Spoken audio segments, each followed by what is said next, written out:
কাফেররা মানুষদেরকে আবার আপনার নবীর থেকে ঠেকায় রাখার জন্য নবীর ব্যাপারে সাধারণত 4টা শব্দ ব্যবহার করত। রাসূলুল্লাহ সাল্লাল্লাহু আলাইহি ওয়াসাল্লাম যখন 3 বছর গোপনে দাওয়াত দিলেন নবুয়তের পরে, 3 বছর পর আল্লাহ তাআলার নির্দেশ, ওয়া আনযির আশীরাতাকাল আকরাবিন। এখন আর গোপনে দাওয়াত দেওয়া যাবে না। আপনি আপনার পাড়া প্রতিবেশী, আত্মীয় স্বজন, বন্ধু বান্ধব যারা আছে সবাইকে দাওয়াত দেন। নবীজি সাফা পাহাড়ের উপরে দাঁড়ায় গেলেন। আর এক বর্ণনায় এসছে আবু কুবাইস পাহাড়ের উপরে দাঁড়ায় গেলেন। দুইটা যদিও শব্দের ভিন্নতা, কিন্তু এটার মধ্যে কোনো সমস্যা নাই। কেন? বলে সাফা পাহাড় হলো আবু কুবাইস পাহাড়ের একটা অংশ। নবীজি দাঁড়িয়ে গেলেন, আবু কুবাইস পাহাড় বলেন আর সাফা পাহাড় বলেন একই কথা। ওই পাহাড়ের একটা তাৎপর্য ছিল মক্কাবাসীর কাছে। বলে আবু কুবাইস পাহাড়ে উঠে কোন ব্যক্তি, হোক সে পরিচিত হোক সে অপরিচিত, হোক সে আরবি হোক সে অনারবি, হোক সে ধনী হোক সে গরিব, যেই হোক না কেন, মুসিবতে পড়ে বিপদে পড়ে আবু কুবাইস পাহাড়ে উঠে সে যদি মক্কাবাসীকে সাহায্যের জন্য ডাক দিত, মানুষেরা দেখত না ব্যক্তিকে, বরং ওই পাহাড়ের দিকে খেয়াল করে মানুষেরা ওই ব্যক্তির সাহায্যার্থে ছুটে আসত। যেখানে একজন সাধারণ মানুষ যদি আহ্বান করে মক্কাবাসী চলে আসে, ওই জায়গায় আজকে ডাক দিয়েছে আল আমিন। দলে দলে সবাই ছুটে এসেছে। বুড়া নাই বুড়া নাই, দুগ্ধপোষ্য শিশুকে নিয়ে মা চলে আসছে। আল আমিন ডেকেছে, ও মুহাম্মদ, কেন তুমি আমাদেরকে জমা করেছো, কেন ডেকেছো? নবীজি এইবার বলেন, আমি যদি তোমাদেরকে এই খবর দেই, এই পাহাড়ের পেছন দিকে পাদদেশে একদল সৈন্য তোমাদের উপরে আক্রমণ করার জন্য প্রস্তুতি নিচ্ছে, আকুনতুম মুসাদ্দিকিয়া, তোমরা কি আমার এই কথার সত্যায়ন করবা নাকি? তোমরা কি আমার এই কথা বিশ্বাস করবা নাকি? নবীজি সবার দিকে প্রশ্ন ছুড়ে দিলেন। উপস্থিত সকলে সমস্বরে বলে, কেন নয়? ইতিপূর্বে আমরা তোমাকে সত্যবাদী পেয়েছি, তার মানে গোটা 43 বছর বয়সে তুমি আমাদের সাথে কোনো মিথ্যা কথা বলো নাই, আজকে মিথ্যা কথা বলবা, এটা কেমন করে হয়? এইবার নবীজি সবাইকে তাওহীদের রিসালাত আখিরাতের খবর জানায় দিলেন। কাফেররা এখন চিন্তিত, আহারে নতুন এক ধর্ম নিয়ে আবির্ভাব হয়েছে মুহাম্মাদের, এখন তো সমস্যা, এই ধর্মের প্রচার প্রসার ঠেকাতে হবে। কেমনে ঠেকানো যায়? ওই জাহেলিয়াতের সময়, ওই সময়ও প্রতি বছর হজ সংগঠিত হতো। পৃথিবীর বিভিন্ন প্রান্ত থেকে মানুষ বাইতুল্লাহ জিয়ারতের জন্য আসতো। কাফেররা চিন্তা করলো, পৃথিবীর বিভিন্ন প্রান্ত থেকে মানুষ যদি আসে আর মুহাম্মদ যদি তাদেরকে নতুন ধর্মের দাওয়াত দিয়া তার দরে ভিড়ায় নেয়, এটা তো ভালো কাজ হবে না। তাইলে কি করা যায়? বলে যত মানুষ বাইতুল্লাহ জিয়ারতে আসবে, হজে আসবে, সবাইকে সতর্ক করতে হবে, কেউ যেন মুহাম্মাদের কাছে না যায়, কেউ যেন মুহাম্মাদের কথা না শুনে। কি করা যায়? এরা পরামর্শ করছে যে মক্কা প্রবেশের যতগুলো রাস্তা আছে, প্রত্যেক রাস্তার মুখে তারা প্রতিনিধি দাঁড় করায় দিবে। মনে করেন উত্তর দিকের রাস্তার মাথায় একদল দাঁড় করায় দিবে। ওই পথে যারা আসবে তাদেরকে তারা সতর্ক করবে যে শোনো, মক্কায় একজন লোক আছে, তার নাম হলো মুহাম্মদ, খবরদার, লোকটা কিন্তু পাগল, তোমরা তার দ্বারের কাছেও যাবা না।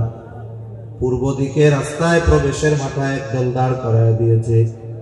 ওই মানুষগুলো যারাই ওই পথে আসে তাদেরকে সতর্ক করে দিয়ে বলে, শোনো, মক্কায় একজন লোক আছে, তার নাম হলো মুহাম্মদ, সে কিন্তু একজন গণক, খবরদার তার কাছে তোমরা যাবা না।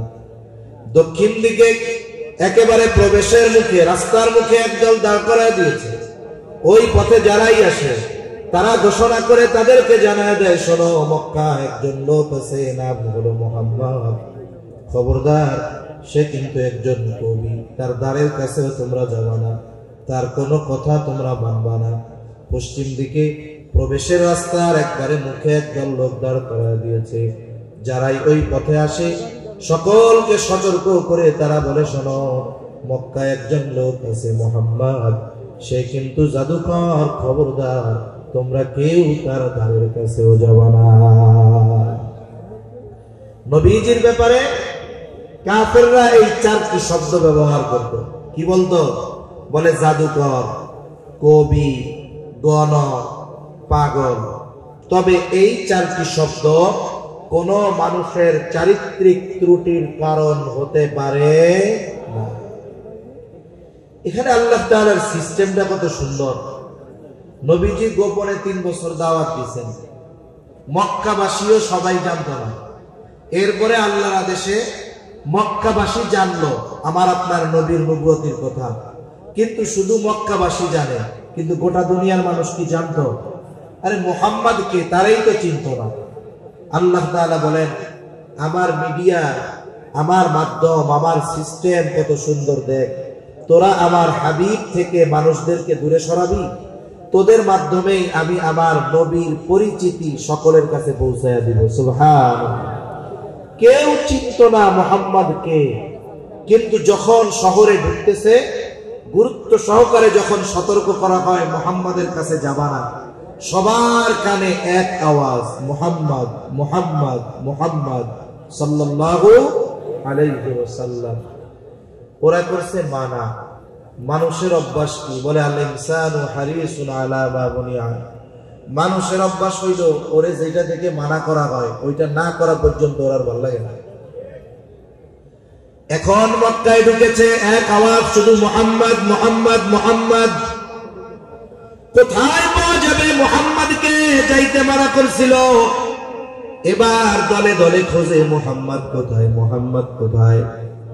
যাদের জাদু পছন্দ তারা গেছে জাদু দেখার জন্য, যাদের কবিতা পছন্দ তারা গেছে কবিতা শোনার জন্য, যারা গণক দেখায় গেছে গণক দেখার জন্য, কেউ গেছে পাগল দেখার জন্য। কারণ তারা চিন্তা করেছে মুহাম্মদ তো ছোটখাটো জাদুকর হবে না, গণক হবে না, কবি হবে না, পাগল হবে না। যদি ছোটখাটো হইতো তাইলে তার ব্যাপারে তো আমাদেরকে সতর্ক করতো না। ওরা করছিল মানা যে মুহাম্মাদের কাছে যায়ও না। আর মক্কায় ঢুকে ওই মানুষগুলো আগে খোঁজে মুহাম্মদ কোথায়। সুবহানাল্লাহ। কেউ গেছে জাদু দেখার জন্য, কেউ কবিতা শোনার জন্য, কেউ গেছে গণক দেখার জন্য, কেউ গেছে পাগল দেখার জন্য। জবান খুলে বলেন তো, আমার আপনার নবী গণক নাকি? আমার আপনার নবী পাগল নাকি? আমার আপনার নবী কবি নাকি? আমার আপনার নবী জাদুকর নাকি? বলে নবী তো এগুলোর কিছুই না, নবীর কাছে তো এগুলো কিছুই নাই। তবে নবীর কাছে একটা জিনিস আছে, সেটা হলো কোরআনুল কারীম। নবীর কাছে যে যায় নবী তারে কোরআন শোনায় দেয়। এই যে আমাদের দেশে শীতকালীন সময় অনেক কেরাত সম্মেলন হয়, পৃথিবীর বিভিন্ন প্রান্ত থেকে কারি সাহেবরা আইসা কোরআনের তিলাওয়াত শোনায়। কারি সাহেবদের তিলাওয়াত শুনে মানুষ মুগ্ধ হয়ে যায়, ঠিক না? ওই সমস্ত তিলাওয়াতের মজমায় শুধু যে আলেম ওলামা যায় তা না, অনেক মানুষ যায় তিলাওয়াত শুনতে, যে কোরআন 2 শব্দ দেখা পড়তে পারবে না। আবার দেখা যাবে হয়তো অনেক অমুসলিমও যায় তিলাওয়াত শুনতে। অনেকে তিলাওয়াত শুনে আইসা আবার অভিযোগ করে। কি অভিযোগ করে? আইসা বলে, হুজুর অমুক জায়গায় গেছিলাম আন্তর্জাতিক কেরাত সম্মেলনে, কারি সাহেবরা আসছে, হুজুর কি কম হুজুর, এগো মুখে একটারও দাড়ি নেই। আইসা কি কয়? একটারও মুখে দাড়ি নেই, সব শেভ করা হুজুর। আবার সাথে সাথে কি বলে? বলে হুজুর দাড়ি নাই তাকে কি কোরআন শরীফ হুজুর এমন টান দেয়, কলিজাটা কেমন যেন সিরা চলে আসে, ঠিক কিনা বলেন? প্রথমে এসে একটু অভিযোগ করে। অভিযোগটা কেন করে? কারণ আমাদের দেশের মানুষেরা নিজের দাড়ি না থাকলেও দাড়ি ছাড়া হুজুর কিন্তু পছন্দ করে না। মনে করেন একজন সকাল বিকাল 3 বার শেভ করে, দাড়ি উঠতেই দেয় না, কিন্তু নামাজি। আচ্ছা, আমাদের একটু জায়গা সংকুলন হচ্ছে না তো, একটু যদি মেহরবানি করে কথা না বলে কথা শুনতে শুনতে আপনারা একটু যদি আগায় আগায় মিশে মিশে বসেন, আরাম করেই বসেন, তবে একটু মিশে মিশে বসেন, তাহলে পেছনে কিছু ভাই জায়গা না পেয়ে চলে যাচ্ছে, কিছু ভাই দাঁড়িয়ে আছে, ওনারাও বসতে পারবে, আমার পরে যে বরকতি মজমা ওখানে ওনারাও একটু শরীক হইতে পারবে। একটু মেহরবানি করে আসেন।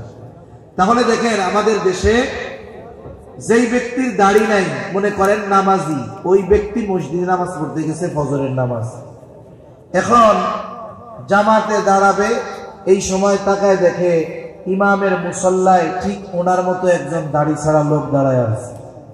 বলেন তো, ওই দাড়িবিহীন লোক যদি ওরে জিজ্ঞাসা করে তুমি কে, বলে আমি হলে ইমাম সাহেব, আজকে ফজরের নামাজ পড়াবো, মুখে তো দাড়ি নাই, শেভ করা, তোকে ভাই মিয়া তোমার দাড়ি কই? এখন ইমাম সাহেব যে হবে, ও যদি কয় তোমার দাড়ি কই, তারপরে আমি মুসল্লি, তুই হুজুর, তোর দাড়ি কই, পিড়াইয়া মসজিদ থেকে বের করে দিবে, ঠিক কিনা বলেন? দাড়ি নাই, ইমামতি করতে হয়েছে, হুজুর শ্রেষ্ঠ হয়েছে, ফাজিল ধানিগঞ্জ, এরকম বলবে আর কি। এর দ্বারা কি বোঝা গেল? এর দ্বারা একটা জিনিস বোঝা গেল, আমাদের দেশের যেই মানুষগুলোর দাড়ি নাই, এরাও দাড়ি ছাড়া কোনো হুজুরে পছন্দ করে না, ঠিক কিনা বলেন? এদের অন্তরে যে দাড়ির প্রতি একটা মোহাব্বত আছে, এর দ্বারা এটা বোঝা যায়। আল্লাহ তাআলা এই ধরনের দাড়িবিহীন লোকগুলাকেও নবীর সুন্নাত দাড়ি রাখার তৌফিক দান করুন, সকলে বলি আমিন। এরপরে যখন ওই কারি সাহেব তিলাওয়াত করে, ১৫০০ বছর পরে দাড়িবিহীন একজন কারি তিলাওয়াত যখন করে, লম্বা টান যখন দেয়, এক টানে ১০, ১৫, ২০ আয়াত পড়ে ফেলে। কারি সাহেব যত বেশি আয়াত তিলাওয়াত করে এক টানে, শ্রোতা তত কোমরে গামছা বাঁধবে। কেন? বলে কারি সাহেব যখন তার তেলাওয়াত স্টার্ট করে, গোটা ময়দানের সবাই সমস্বরে আল্লাহু আকবারের আওয়াজ তুলে, ঠিক কিনা বলে? এটা অন্তরে কেন আসে? বলে তিলাওয়াত যখন শোনে, অন্তরের মধ্যে একটা প্রভাব বিস্তার হয়, একটা ঢেউ উঠে, একটা আবেগ, মোহাব্বত, ভালোবাসা জমা হয়। আর তিলাওয়াত শেষ হওয়ার সাথে সাথে এই আবেগ আল্লাহু আকবারের আওয়াজের মাধ্যমে বিস্ফোরিত হয়, ঠিক কিনা বলে? যে দেখেন, যে নারায়ে তাকবীরের ধ্বনি দিয়া মানুষ তখন তার অন্তরের মধ্যে তিলাওয়াত শুনে যেই আবেগ আসে, এই আবেগের বিস্ফোরণ ঘটে তাকবীরের মাধ্যমে। আর বলতেছিলাম যে কিছু ভাই ওই রাত্রে কিছু ভিডিও আমার কাছে আছে আর কি, তসবিহ পড়তে পড়তে মারতেছে, তাকবীর বলতে বলতে আর এক মুসলমান ভাইকে মারতেছে। আমি শুনেছি, এটা একজন ভাই বললেন, আমি কোনো অথেন্টিক সোর্স পাই নাই। উনি বলতেছে যে মারতেছে যখন, তখন নাকি এইরকম কথা ওরা বলতেছে যে শোন, এরা হলো উলামায়ে সু, এদেরকে মারলেই আমাদের সওয়াব। এখন আমি একটা কথা বলি, আমি তো মুফতি সাহেব না, একটু চিন্তা করেন। এখন একজনকে যদি কেউ মারতে চায় বা মারে, আল্লাহর নবী বলেন সিবাবুল মুমিনি ফুসুক ওয়া কিতালুহু কুফর। নবীজি সাল্লাল্লাহু আলাইহি ওয়াসাল্লাম বলেন মুমিনকে গালি দেওয়া ফাসিকি, কবিরা গুনাহ, আর হত্যা করা বলে এটা কুফরি।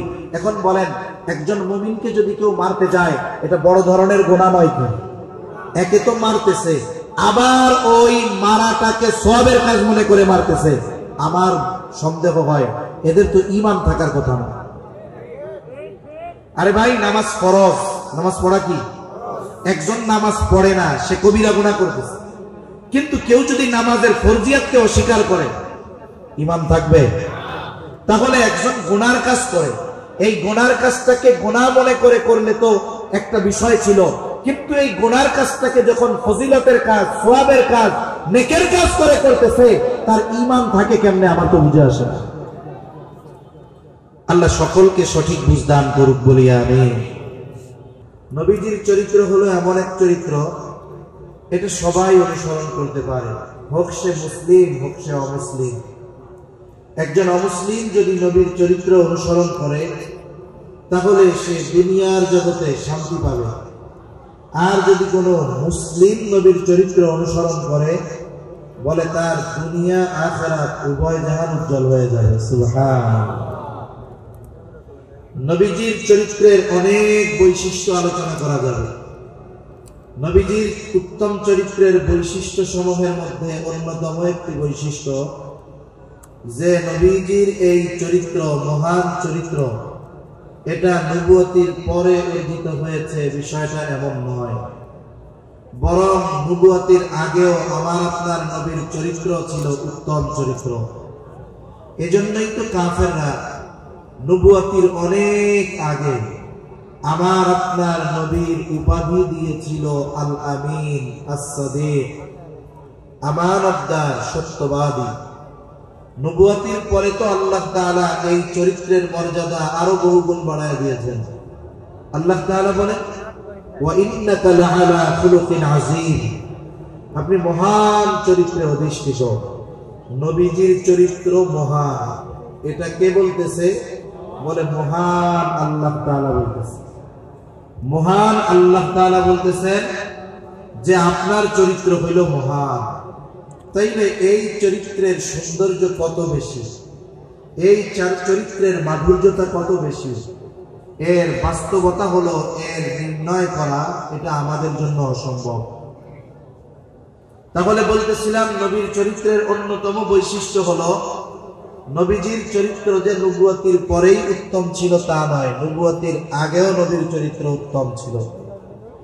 আল্লাহ সুবহানাহু ওয়া তাআলা শরীয়তে ইসলামে যত কিছু নিষিদ্ধ করেছেন অথবা নবীর দ্বারা নিষিদ্ধ করিয়েছেন, শরীয়তের কিছু বিষয় আছে কোরআনুল কারীমে আল্লাহ তাআলা ওহী নাযিল করে হারাম করেছেন, আবার কিছু বিষয় আছে হারাম, কোরআনে পাওয়া যাবে না।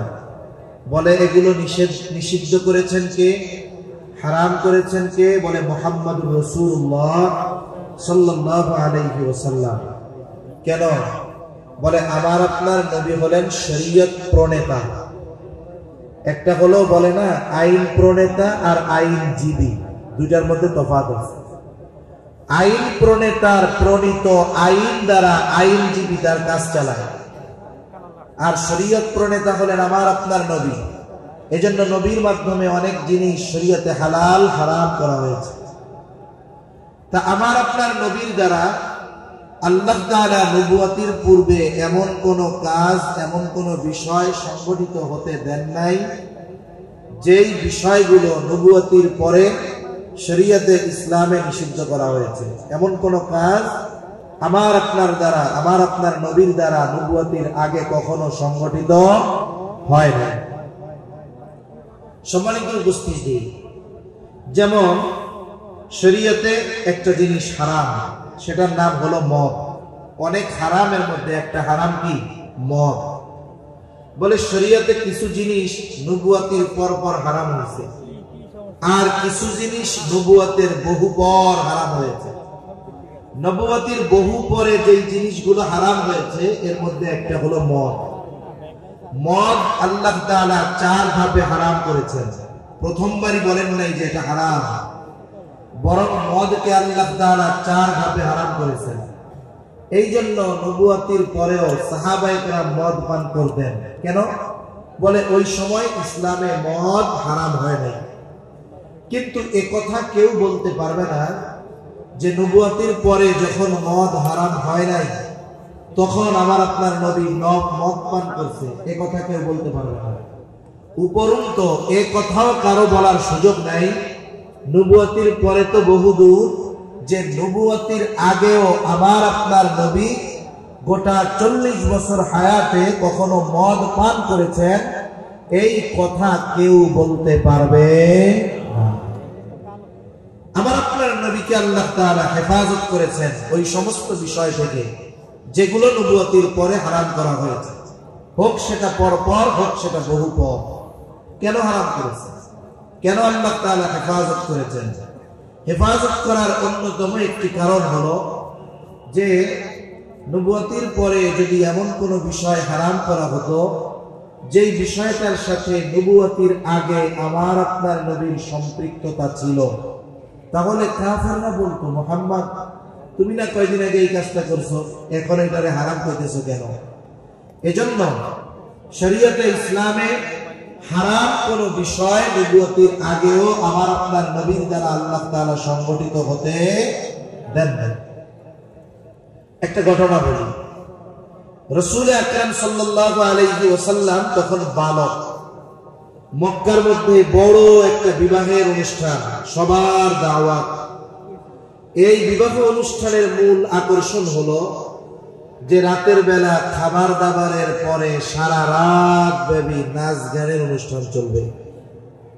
জাহেলিয়াতের সময় বিবাহকে কেন্দ্র করে নাচ গান চলত। আর এখন আমরা বলি সভ্য সমাজ, এই সমাজেও অনেক মুসলমানের ঘরে বিবাহকে কেন্দ্র করে ডেক সেট, গান বাজনা বাজে কি বাজে না? আল্লাহ হেফাজত করুক বলি আমিন। নবীজি তখন বালক, 10, 11, 12 বছর বয়স হবে। নবীজিও সবার সাথে ওই বিবাহ অনুষ্ঠানে গিয়েছেন। খাবার দাবারের পরে সবাই অপেক্ষা করতেছে যে কখন সেই আকাঙ্ক্ষিত অনুষ্ঠান শুরু হবে। ইতিমধ্যে একজন ঘোষণাকারী ঘোষণা দিল যে তোমরা ওই জায়গায় সবাই একত্রিত হও, ওইখানে এখনই নাচ গানের অনুষ্ঠান শুরু হবে। এইবার দলে দলে দৌড় শুরু করছে।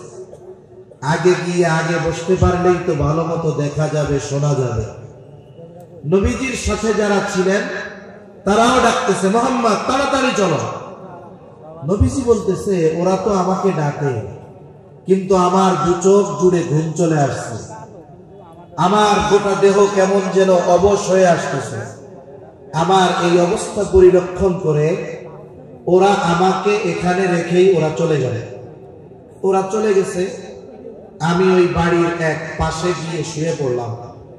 কারণ মানুষের যখন প্রচন্ড ঘুম আসে তখন বিছানা লাগে না, যে কোনো জায়গায় ঘুম দেওয়া যায়। এমনি একটা কথা বলে না, কয় খিদা মানে না পান্তা ভাত, ঘুম মানে না ভাঙ্গা ঘাট। এখন নবীজি বাড়ির এক পাশে শুয়ে পড়ছে। রাসূলুল্লাহ সাল্লাল্লাহু আলাইহি ওয়াসাল্লাম বলেন, ওরা আমাকে রেখে চলে গেল, আমি বাড়ির এক পাশে ঘুমিয়ে গেলাম। সারা রাত পার হয়ে গেছে, সূর্য উঠে গেছে, আমার ঘুম ভাঙে না। সূর্যের আলো যখন আমার চোখের উপরে পড়েছে, আমার তখন ঘুম ভাঙলো। আমি ঘুম থেকে উঠে দেখি কোথাও কেউ নাই, কোনো আওয়াজ নাই, কেউ আশেপাশে নাই। নবীজি বলেন, ওরা আমাকে রেখে চলে গেল আর আমি ঘুমায় পড়লাম। সারা রাত ঘুমন্ত, আমি কিছুই টের পাই নাই সারা রাত এই বাড়িতে কি হয়েছে। কোনো আওয়াজ আমার কানে পর্যন্ত আসে নাই। চিন্তা করে দেখেন নবীজিকে আল্লাহ তাআলা কেমন করে হেফাজত করেছেন। উদাহরণ আরো দেওয়া যাবে, তবে লম্বা হয়ে যাবে কথা। মূল কথা যেটা আমি বোঝানোর জন্য এত কথা বললাম, যে ইসলামে যত নিষিদ্ধ বিষয় আছে, এমন কোন বিষয় নবুয়তের আগে আমার আপনার নবীর দ্বারা কখনো সংগঠিত হয় না। এই জন্য কাফেররা কখনো আমার আপনার নবীকে বলতে পারে নাই, মুহাম্মদ তুমি এখন এইটাকে হারাম বলতেছো, কিন্তু তুমিও তো আগে এক সময় এটা করেছো। এইরকম কোন কথা কাফেররা বলার সুযোগ পায় নাই। বরং নবুয়তের পর কাফেররা আমার আপনার নবীকে বারবার হত্যার প্রচেষ্টা করেছে, নবীজিকে হত্যার প্রচেষ্টা করেছে। নবীজি নামাজে সিজদায় উটের নাড়ি ঘুরিয়ে নবীজির উপরে চাপিয়ে দেওয়া হয়েছে। নবীজির গলার সাথে কাপড় শক্ত করে পেঁচায় ধরা হয়েছে, যাতে শ্বাসরুদ্ধ হয়ে মারা যায়। আবার সব গোত্র থেকে একজন প্রতিনিধি নিযুক্ত করা হয়েছে, যেন সম্মিলিতভাবে তারা নবীকে হত্যা করতে পারে। কাফেররা বারবার আমার আপনার নবীকে হত্যার অপচেষ্টা করেছে ঠিক, কিন্তু কখনো নবীর চরিত্রের ব্যাপারে অপবাদ দেওয়ার দুঃসাহস তারা করতে পারে না। তাহলে নবীজির কাছে আছে কোরআন। ১৫০০ বছর পরে একজন মানুষের জবানে যদি কোরআন তিলাওয়াত শুনে মানুষের অন্তরে এতটা প্রভাব বিস্তার হয়, তাহলে স্বয়ং আল্লাহ তাআলা কোরআন যার উপরে নাজিল করেছেন, তিনি যখন তার জবানে কোরআন তিলাওয়াত করতেন, ওই তিলাওয়াতের প্রভাব মানুষের অন্তরে কতটা বিস্তার সৃষ্টি করত বলা অসম্ভব। এই জন্য মানুষগুলা যাইতো জাদু দেখার জন্য, মানুষগুলা যাইতো কবিতা শোনার জন্য, নবীজি শোনায় দিতেন কোরআন। কোরআন শুনে ওই মানুষগুলো তাদের অন্তরে ঈমানের নূর প্রজ্বলিত করে বাড়িতে ফিরত। তাহলে যে কথার থেকে গেলাম, মূলত কাফেররা আমার আপনার নবীজির চারিত্রিক ব্যাপারে অপবাদ দেওয়ার দুঃসাহস করে নাই। কিন্তু আফসোস, ১৫০০ বছর পরে মুসলমানের ঘরে জন্ম নিয়ে অনেক ইসলাম বিদ্বেষী আছে যারা আমার আপনার নবীজির চরিত্রের ব্যাপারে অপবাদ দেওয়ার দুঃসাহস করে। মনে রাখতে হবে, এই পৃথিবীতে যত মুসলমান আছে যার অন্তরে ন্যূনতম ঈমান আছে, সারা পৃথিবীর ওই মুসলিম ব্যতীত বাকি সবাই যদি সম্মিলিতভাবে আমার আপনার নবীর চরিত্রের ব্যাপারে অপবাদ দেওয়ার দুঃসাহস করে, বলেন তো এই অপবাদ আমরা কেউ বিশ্বাস করব? অথবা ওই ব্যাপারে কারো অন্তরে কোনো সংশয় সন্দেহ আসবে? নবীর চরিত্র এরকম, নবীর চরিত্রের ব্যাপারে যদি অপবাদ দাও তাহলে ইমানদারের সুপ্ত ঈমান তপ্ত হয়ে ওঠে। এজন্য আমরা দেখি যখন কোন জালেম নবীর চরিত্রের ব্যাপারে অপবাদ দেওয়ার দুঃসাহস করে, আমরা দেখি যে অনেক ক্ষেত্রে এমনটা হয় যে আমার এক যুবক ভাই, তার মুখে দাড়ি নাই, হয়তো ঠিক মতো নামাজ পড়ে না, কিন্তু হৃদয়ের গহীন কোণে নবীর জন্য একটু মহব্বত আছে, ঈমানের বাতিটা নিভু নিভু করে জ্বলতেছে। ওই যুবকটাও যখন কেউ নবীর ব্যাপারে অপবাদ দেওয়ার দুঃসাহস করে, প্রতিবাদ করার জন্য ময়দানে নেমে আসে, জীবন দেওয়ার জন্য সর্ব অগ্রে তাকে দেখা যায়। ঠিক কিনা বলো? শুধু তাই না, তখন ওই যুবকটার অন্তরেও এই বিষয়টা আসে, ওই জালেমকে যদি আমি সামনে পেতাম, পাড়া দিয়ে, গলা পাড়া দিয়ে, জিহ্বা বের করে টান দিয়ে ছেড়ে ফেলতাম। ঠিক কিনা বলো? এজন্য মনে রাখতে হবে, নবীর চারিত্রিক ব্যাপারে অপবাদ দিয়ে এই উম্মতের ইমানদারদের অন্তর থেকে আল্লাহর কসম ন্যূনতম নবীর প্রতি মুহাব্বত কমানো সম্ভব নয়। এই জন্য মুসলমান ভাইরা, কাফেররা অনেক কিছু আমার আপনার নবীর চরিত্রের ব্যাপারে বলতে চায়, বলে থাকে, কিন্তু আমার আপনার নবীর চরিত্র হলো পূত পবিত্র চরিত্র। এই চরিত্রের সত্যায়ন আল্লাহ তাআলা করেছেন। আল্লাহ তাআলা বলেন, ওয়া ইন্নাকা লাআলা খুলুকিন আযীম, আপনি মহান চরিত্রে অধিষ্ঠিত। নবীর চরিত্রে মুগ্ধ হয়ে কাফেররা আমার আপনার নবীর উপাধি দিয়েছে আল আমিন আস-সাদিক। গোটা হায়াতে আমার আপনার নবী একটা মিথ্যা কথাও বলেন নাই, আমার আপনার নবী ঘুরায় ফেরাও মিথ্যা কথা বলেন নাই। কেমন সুন্দর চরিত্র নবীজির! কাফেররা অনেক বিষয়কে সামনে এনে নবীর চরিত্রের ব্যাপারে অপবাদ দেওয়ার দুঃসাহস করেছে। নবীর ব্যাপারে ইসলাম বিদ্বেষীরা অনেক প্রশ্ন তুলেছে, তবে সবগুলো বলার মতো সময় সুযোগ আমার হাতে নেই। দুই একটা বলে আমি আলোচনা শেষ করে দেই। দেখেন, নবীর চরিত্রের ব্যাপারে অপবাদ দিতে গিয়ে ইসলাম বিদ্বেষীরা একটা কথা বলতো, বলে কি, কাফেররাও সেটা বলতো, বলে কি কথা? বলে নবী নাকি তার পুত্রবধূকে বিবাহ করেছে। নাউজুবিল্লাহ বলে। ইতিহাস হলো, জাহেলিয়াতের সময় ওই মানুষগুলো পালক পুত্রকে নিজের পুত্রের মতো মনে করত। রাসূল আকরাম সাল্লাল্লাহু আলাইহি ওয়াসাল্লামের পালক পুত্র ছিলেন হযরত যায়েদ রাদিয়াল্লাহু তাআলা। যায়েদ রাদিয়াল্লাহু তাআলা আনহু একবার হারায় গেছে। এখন এক লোক পায়া বাজারে গোলাম বলে তাকে বিক্রয় করে দিয়েছে। খাদিজার এক ভাই যায়েদকে বাজার থেকে কিনে এনে খাদিজাকে হাদিয়া দিল। নবীজির সাথে খাদিজার বিবাহের পর খাদিজা এবার যায়েদকে নবীর খেদমতের জন্য দিয়া দিল। যায়েদের মা বাবা খোঁজ পেয়েছে যে আমাদের সন্তান মক্কায় মুহাম্মদুর রাসূলুল্লাহর কাছে আছে গোলাম হিসাবে। মা বাবা খুঁজতে খুঁজতে চলে আসছে। নবীর কাছে এসে যখন বলেছে যায়েদ আমাদের সন্তান, যায়েদও মা বাপকে চিনতে পারছে। নবীজি বললেন, যায়েদ চলে যাও, আমি তোমাকে আজাদ করে দিলাম। যায়েদের মা বাবাকে বলা হলো, আপনারা সন্তানকে নিয়ে যান। কিন্তু যায়েদ আমার আপনার নবীর চরিত্রে এমন মুগ্ধ, মা বাবাকে বলে তোমরা চলে যাও, আমি নবীর কাছে থাকতে যাই। এতকাল তো গোলাম ছিল, নবী আজাদ করে দিয়েছেন। এখন কি হিসাবে থাকবে? নবীও জায়েদের এই মোহাব্বত দেখে মুগ্ধ হয়ে সকলের সামনে ঘোষণা করে দিলেন, আজকে থেকে জায়েদ হলো আমার সন্তান। আর জাহেলিয়াতের সময় একটা কুসংস্কার ছিল, পালক পুত্রকে নিজের পুত্রের মতো মনে করা হইতো। পালক পুত্রকে নিজের পুত্রের মতো মনে করা হইতো। আল্লাহ তাআলা মূলত চাইলেন এই কুসংস্কারের মূলোৎপাটন আমার আপনার নবীর মাধ্যমে করবেন, এটা আল্লাহ তাআলার ইচ্ছা। তাই একটা সময় জায়েদের সাথে নবীজি সাল্লাল্লাহু আলাইহি ওয়াসাল্লামের ফুফাতো বোন যায়েনাব বিনতে জাহাশের বিবাহ হলো। নবীজি বিবাহ দিয়েছেন, কিন্তু কুফু মেলে নাই। যায়েনাব বিনতে জাহাশ উনি হলেন কুরাইশ বংশের নারী। জায়েদ গোলাম খাটছে, ইউথিপিয়ান, দেখতেও ভালো না, ওনাদের সাথে বনাবনি হয় না। একটা সময় জায়েদ নবীর সামনেই যায়েনাব বিনতে জাহাশকে তালাক দিয়ে দিয়েছে।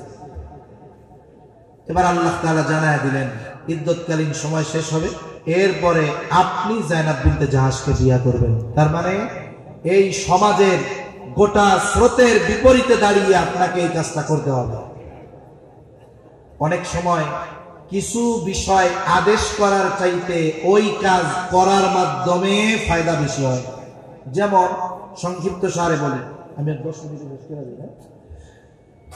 অনেক সময় বলার চাইতে করলে ওটার প্রভাব বেশি পড়ে। কেমনে? হুদাইবিয়ার সন্ধির সময় যখন সাহাবায়ে কেরাম মদিনা থেকে মক্কার উদ্দেশ্যে রওনা হয়েছে, দীর্ঘদিন পর বাইতুল্লাহ দেখবে, আত্মীয় স্বজনের সাথে দেখা করবে, বলে 10 ভাগের 9 ভাগ রাস্তা পার হয়ে গেছে, অল্প কিছু দূর মক্কা, সকলে ইহরাম পরিধান করে ফেলছে, যাই রে মক্কায় যাব, বাইতুল্লাহ দেখবো, আত্মীয় স্বজনের সাথে দেখা করব। এই সময় কাফেরদের সাথে মুসলমানদের একটা চুক্তি হয়েছে, সন্ধি হয়েছে। বলে হুদাইবিয়া নামক কূপ ছিল ওই জায়গায়, এই কারণে ওই কূপের নাম অনুসারে সন্ধি বা চুক্তির নামও হুদাইবিয়ার সন্ধি। এবার চুক্তির যতগুলো ধারা দৃশ্যমান মনে হচ্ছিল সবগুলো কাফেরদের পক্ষে, মুসলমানদের বিপক্ষে। এর মধ্যে একটা কি বলে, এই বছর তোমরা যাইতে পারবা না, ফিরে যাইতে হবে। এইরকম যতগুলো ধারা আছে সব কাফেরদের পক্ষে, মুসলমানদের বিপক্ষে। এই কারণে মুসলমান সবার মন খারাপ। সাহাবায়ে কেরাম বসে আছে, নবীজি তাদেরকে উদ্দেশ্য করে বললেন, শোনো, তোমরা তোমাদের মাথা মুন্ডায় ফেলো, সাথে সাথে যার সাথে যেই পশু আছে সেটাকে কোরবান করে দাও, জবাই করে দাও। নবীজি এই কথা পরপর 3 বার বললেন, কিন্তু সাহাবায়ে কেরামের মন খারাপ, কেউ খেয়াল করে নাই। 3 বার বলার পরেও তাদের কোনো নড়াচড়া নাই। নবীজির সাথে ওই সফরে ছিলেন উম্মে সালামা রাদিয়াল্লাহু তাআলা আনহা। নবীজি তাবুর মধ্যে গিয়া এই অবস্থার কথা বর্ণনা করলেন। উম্মে সালামা বলে, ইয়া রাসূলুল্লাহ, এরা তো এমন নয়, বরং তারা এসে বড় আশা নিয়ে এসেছিল, সেটা যেহেতু পূরণ হয় নাই, হয়তো তাদের মন খারাপ, তারা আপনার কথা খেয়াল করে নাই। আপনার তাদেরকে কিছুই বলার প্রয়োজন নাই, আপনি আপনার ছাগলটা নিয়ে গিয়া তাদের সামনে জবাই দিয়ে দেন। এইবার নবীজির সাথে থাকা জন্তুটা নিয়ে সাহাবায়ে কেরামের সামনে যখন নিজে জবাই দিয়ে দিলেন, কিছুই বলা লাগে নাই। উপস্থিত যারা ছিল সকলে মাথা মুন্ডায় ফেললো এবং যার সাথে যেই পশু ছিল সেটাকে নবীর দেখা দেখে কুরবান করে দিল। তার মানে কিছু সময় আছে বলার চাইতে করার মাধ্যমে ফায়দা বেশি হয়। আল্লাহ তাআলা চাইলেন এই কুসংস্কারের মূলোৎপাটনের আদেশ শুধু দিবেন তা নয়, বরং নবীজির মাধ্যমে এই কুসংস্কারের মূলোৎপাটন আল্লাহ তাআলা করবেন। এইবার নবীজি যায়েনাব বিনতে জাহাশকে বিবাহ করলেন আল্লাহ তাআলার নির্দেশে। লম্বা কথা, মানুষেরা বলা শুরু করলো মুহাম্মদ তার পুত্রবধূকে বিবাহ করেছে। আর আল্লাহ তাআলা ওহী নাযিল করে বললেন, মা কানা মুহাম্মাদুন আবা আহাদিন মির রিজালিকুম ওয়ালাকিন রাসূলুল্লাহ ওয়া খাতামান নবিয়্যিন। আল্লাহ তাআলা বলেন, মুহাম্মদ সাল্লাল্লাহু আলাইহি ওয়াসাল্লাম তোমাদের কোন পুরুষের পিতা নন, তিনি হলেন আল্লাহর রাসূল, তিনি হলেন শেষ নবী। আল্লাহ তাআলা এই আয়াত নাযিল করে জানায় দিলেন যে পালক পুত্র আপন পুত্রের মতো নয়। এই জন্য পালক পুত্রের বিষয়ে দুই একটা কথা বইলা আমি আলোচনা শেষ করব। কারণ আমাদের সমাজে হয়তো আপনাদের আত্মীয় স্বজন পরিচিত জন অনেকে আছে যে সন্তানহীন, কিন্তু তারা সন্তান লালন পালন করে। দম্পতি সন্তানহীন দম্পতি, একটা 3 বছরের বাচ্চা পাইছে ছেলে। এই ছেলের আইনা লালন পালন করতেছে। ছেলে এখন বালেগ হয়ে গেছে, 14.5-15 বছর বয়স, বালেগ হয়ে গেছে। মা, পালক মা কত মায়া করে, দয়া করে, মহব্বত করে, ভালোবেসে 3 বছর থেকে 14 বছর পর্যন্ত লালন পালন করেছে। এখন ইসলাম কি বলে? বলে ওই ছেলেটা যখন বালেগ হয়ে যাবে তখন সে তার ওই পালক মায়ের সামনে যেতে পারবে না। অবশ্যই পালক মাকে এবং তাকে পালক মায়ের সাথে পর্দা করতে হবে। আবার একটা মেয়ে আছে 2 বছর বয়স, 2.5 বছর বয়স। এখন মেয়েটারে কত আদর করছে বাবা, পালক বাবা, চুমু দিছে, আদর করছে, কোলে নিছে। বলে মেয়েটা যখন প্রাপ্তবয়স্ক হয়ে যাবে, বয়স্ক হয়ে যাবে, তখন ওই মেয়ের পালক বাবার সাথে পর্দা করতে হবে, পালক বাবার ওই মেয়ের সাথে পর্দা করতে হবে। কথা বোঝা গেছে? আবেগের সুযোগ নাই। অনেকে কয় 10 বছর ধরে কোলে পিঠে করে এখন মানুষ করলাম, এখন এর সাথে আমাকে আবার পর্দা কি? এ কথা বলার সুযোগ আছে? বলেন, সুযোগ নাই। তবে যদি কোনো বাচ্চা 2 বছরের আগে আনা হয়, কয় বছরের আগে? 2 বছর বলতে আরবি হিসাবের 2 বছর, ইংরেজি হিসাবের না। 2 বছরের আগে মনে করেন 1.5 বছরের একটা বাচ্চা আনা হয়েছে। ওই বাচ্চাটাও তো বড় হওয়ার পরে যদি ছেলে হয় তার মার সাথে পর্দা করা লাগবে। এখানে একটা কাজ করা যাইতে পারে। বলে কি কাজ করা যায়? বলে যদি ওই মহিলার আপন বোন থাকে, যেই বোনের ছোট বাচ্চা আছে, ওই বাচ্চা দুধ পান করে, তাহলে ওই পালক পুত্রটারে দিয়া এইবার বোনের দুধ পান করায় দিবে। তাহলে সম্পর্ক কি হয়ে গেল? পালক মার সম্পর্ক হয়ে গেল দুধ খালা। ঠিক কিনা বলে? এখন সম্পর্কে যেহেতু খালা হয়ে গেছে, দুধ সম্পর্কের একটা আত্মীয় হয়ে গেছে, এই বাচ্চা বড় হওয়ার পরে ওই মহিলার আর পর্দা করা লাগবে না। মনে করেন একটা মেয়ে আনছেন, এই মেয়েটা আসছে 1.5 বছর বয়স, আপনি পালক বাবা, আপনি কি করেন? বলে আপনার যদি কোনো বোন থাকে, ওই বোনের যদি কোনো বাচ্চা থাকে, সে যদি দুধ পান করাইতে পারে, তাহলে মেয়েটারে দিয়ে আপনি দুধ পান করায় দেন। তাইলে কি হইল? আপনার বোন হইল তার দুধ মা, আপনি হয়ে গেলেন দুধ সম্পর্কের মামা। ঠিক কিনা করেন? এখন কি হইল? মেয়েটা বড় হলে তার সাথে আপনি দেখা করতে পারবেন। কেন? বলে আপনার বোনের দুধ পান করছে যে, এই জন্য এর সাথে আপনার বিবাহ হারাম। কথা বোঝা গেছে তো? এই বিষয়টা আমাদের সমাজে অনেক মানুষ জানে না। না জানার কারণে অনেক দিনদার পরিবার, যাদেরকে দিনদার বলে জানি, এরা গুনার মধ্যে লিপ্ত আছে।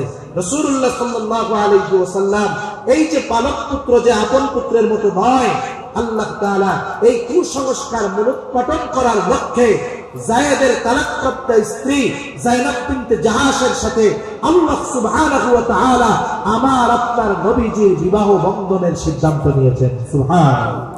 আল্লাহ তাআলা এর মাধ্যমে একটা কুসংস্কারের মূলোৎপাটন করে দিয়ে খাদিজা রাদিয়াল্লাহু তাআলা আনহাকে যখন বিবাহ করছে, নবীজির বয়স ছিল 25, খাদিজার বয়স 40। আরে ইতিহাস তো বলে নবী বিয়ার প্রস্তাবই দেন নাই, খাদিজার পক্ষ থেকে প্রস্তাব দিয়েছে। শুধু তাই না, বিবাহের রজনীতে খাদিজা আমার আপনার নবীকে বলতেছে, মুহাম্মদ এতকাল আপনার সাথে সম্পর্ক একরকম, আজকে থেকে আরেক রকম। আমার যত সম্পদ আছে সব সম্পদের মালিক এখন আমি আপনাকে বানায় দিলাম। সুবহানাল্লাহ।